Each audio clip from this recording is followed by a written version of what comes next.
Now we are seeing the promotion Samvardhan. So the promotion is one of the important part of the marketing.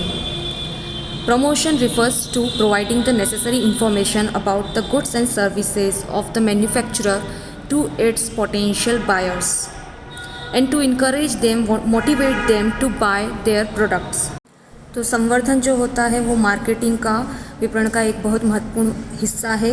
इसके द्वारा जो होता है जो भी सूचना होती है माल के बारे में या सेवा के बारे में वो उत्पादनकर्ता द्वारा अपने ग्राहकों तक पहुंचाई जाती है और उन्हें प्रेरित किया जाता है कि वह उनके जो है माल और सेवा को खरीदे या अपनाएं।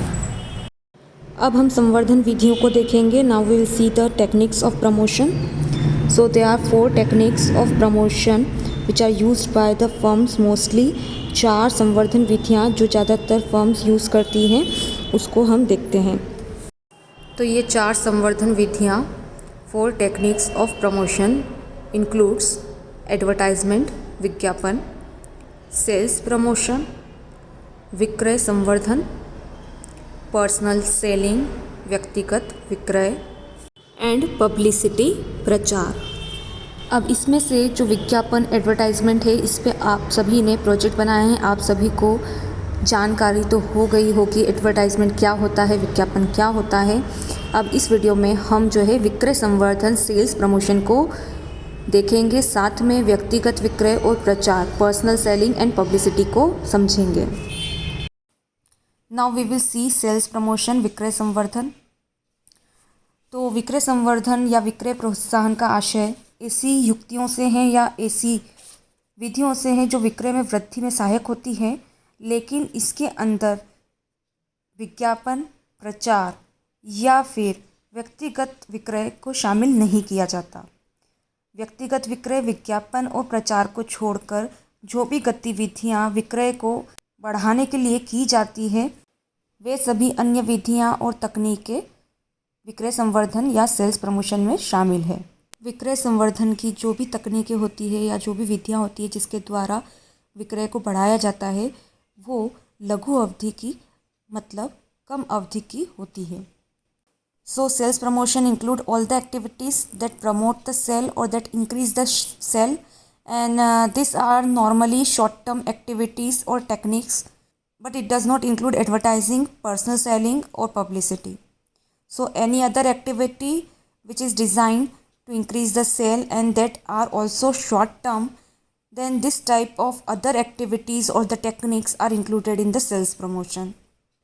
So some of the sales promotion techniques include coupons, fairs and exhibitions, distribution of the free samples by the company, reduction in the prices or offering great prizes like buy one get one, 20% off, 50% off, demonstration of the products in the public and after sale services. तो विक्रय संवर्धन की कुछ विधियाँ या तकनीकों के उदाहरण हैं कूपन, जिसके अंदर कूपन से या तो नगद राशि ग्राहक को मिल जाती है या फिर कूपन द्वारा कोई नया उत्पाद उसे दिया जाता है। मेले और प्रदर्शनियाँ, नमूने के तौर पे जो निःशुल्क माल वितरित किया जाता है वह भी जो है विक्रय संवर्धन का ही एक उदाहरण है। मूल्य में कई बार कमी कर दी जाती है, जैसे कि मूल्य में भारी कमी, 50% ऑफ, 20% ऑफ, या जैसे कि एक के साथ एक खरीदने पर एक मुफ्त। उसके सिवा जो है डेमोन्स्ट्रेशन, दैट मीन्स क्रियात्मक प्रदर्शन किया जाता है चीज़ों का पब्लिक में, जनता के बीच में, और साथ में विक्रय के बाद सेवाएं भी विक्रय संवर्धन के अंदर शामिल है। अब हम देखते हैं प्रचार, दैट मीन्स पब्लिसिटी। तो प्रचार जो है एक विज्ञापन का ही रूप है जो टेलीविज़न या समाचार द्वारा जो है किया जाता है, किंतु ये जो है एक अव्यक्तिगत या हम बोल सकते हैं गैर व्यक्तिगत संप्रेषण है, जिसमें प्रत्यक्ष रूप से व्यक्ति के साथ संपर्क नहीं किया जाता है। और एक चीज़ और जो इसे अलग बनाती है विज्ञापन से वो ये है कि विज्ञापन करने के लिए कंपनी को भुगतान देना होता है, लेकिन प्रचार के लिए कोई भुगतान नहीं दिया जाता है, ये निःशुल्क ही होता है। जब भी किसी उत्पाद का उल्लेख किसी समाचार में होता है तो इस कारण वो उत्पाद क्या हो जाता है, प्रचलित हो जाता है जनता के बीच में।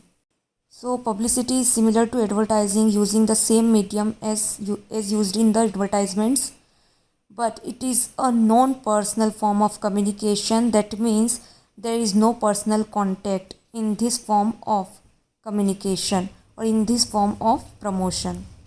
But in case of the advertising, there is a sponsor or a company who is paying for the advertisement, but there is no payment required in the publicity. When there is any mention of any particular product of the company in the news channels or in the newspapers, then such type of product get popular among the public. One of the important thing which is to be noted about the publicity is that it is not necessary that the publicity will create the positive image of the product or the company. It can also create the negative image about the company or its product.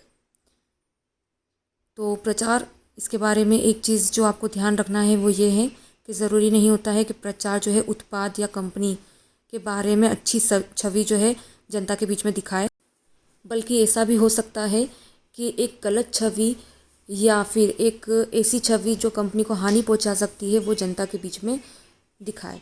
तो प्रचार द्वारा ज़रूरी नहीं है कि किसी company की ख्याति बढ़े, बल्कि उसकी ख्याति कम भी हो सकती है। अब हम यहाँ पे एक उदाहरण देखेंगे इस चीज़ के लिए। तो एक अच्छा सा उदाहरण जो आपकी बुक में ही दिया गया है उसको देखते हैं कि मान लीजिए एक कंपनी है जिसने एक कार बनाई। वो कार पेट्रोल की जगह पानी से चलती थी। अब इस बात की खबर न्यूज़ चैनल्स वालों ने हेडलाइंस के रूप में बड़े ज़ोरों शोरों से दिखाई। न्यूज़पेपर में इसकी खबरें जो है छपी और ये जनता के बीच में जो कार है और जो कंपनी है वो क्या हो गई, प्रचलित हो गई। यहाँ कंपनी द्वारा न्यूज़ चैनल्स या समाचार पत्रों को कोई भी भुगतान नहीं किया गया था, फिर भी यहाँ कंपनी की ख्याति बढ़ गई और साथ में वो कार भी क्या हो गई, प्रचलित हो गई, पॉपुलर हो गई। अब एक एग्जाम्पल उदाहरण हम और देखेंगे जिसमें इसका उल्टा प्रभाव पड़ता है। तो कुछ समय पहले की बात है, समाचार पत्रों में और समाचार के माध्यम से जो है जनता में एक खबर बताई गई थी कि आप सबकी जो फेवरेट मैगी है, मैगी नूडल्स, उसमें लेड की मात्रा क्या हो गई है, अधिक पाई गई है। और इस कारण जनता में एक भय छा गया था कि मैगी अगर खाएंगे तो लेड की मात्रा ज़्यादा होने के कारण उनकी सेहत पे प्रभाव पड़ेगा। इसलिए बहुत से ग्राहक जो कि मैगी बहुत पसंद करते थे उन्होंने मैगी खाना छोड़ दिया और उसकी जगह वो दूसरा उत्पाद खरीदना उन्होंने शुरू कर दिया। तो यहाँ पे समाचार पत्रों द्वारा और समाचार न्यूज़ चैनल्स द्वारा किए गए प्रचार के कारण जो है कंपनी की ख्याति थोड़ी कम हो गई। कंपनी की ख्याति पे बुरा प्रभाव पड़ा और उसके जो ग्राहक है वो भी, बहुत से स्थायी ग्राहक भी जो है दूसरे उत्पाद की तरफ खरीदने चले गए और इससे कंपनी को बड़ा नुकसान हुआ। तो यहाँ आपको उदाहरण से समझ पड़ गया होगा कि पब्लिसिटी या प्रचार जो होता है वो ज़रूरी नहीं है कि किसी भी कंपनी या उसके उत्पाद की सिर्फ ख्याति बढ़ाने का कार्य करे। ऐसा भी हो सकता है कि कंपनी की छवि प्रचार द्वारा खराब हो जाए। तो अब हमने यहाँ पे एक प्रचार जो है पढ़ लिया है, विक्रय संवर्धन भी पढ़ लिया है। अब हम देखेंगे व्यक्तिगत विक्रय क्या होता है, पर्सनल सेलिंग क्या होती है। तो व्यक्तिगत विक्रय, जैसे कि इसका नाम दिखाई दे रहा है, ये जो विक्रय है ये प्रत्यक्ष रूप से व्यक्ति के संपर्क में आके किया जाता है। आमने सामने बातचीत करके ग्राहकों को जो भी उत्पाद होता है उसके बारे में जानकारी दी जाती है, उसके जो है खूबियों के बारे में बताया जाता है और उसका प्रस्तुतिकरण करा जाता है। So personal selling is one of the technique by which the sales of the product is increased. Personal selling is the direct personal contact between the customer and the agents of the company or the salespersons. All the features of the product, all the information about the product and the use of the product are demonstrated in front of the customer. Company appoints salesperson and agent to contact the buyers and create awareness about the product. Now here we ending the chapter marketing management. ठीक है, अब इसको जो है इस chapter को हम ख़त्म कर रहे हैं। आगे जो है और भी कुछ टॉपिक है जो पीडीएफ में आपको दे रखे हैं, इससे पढ़िएगा और बहुत इजी टॉपिक है, आपको बहुत आसानी से समझ आ जाएंगे।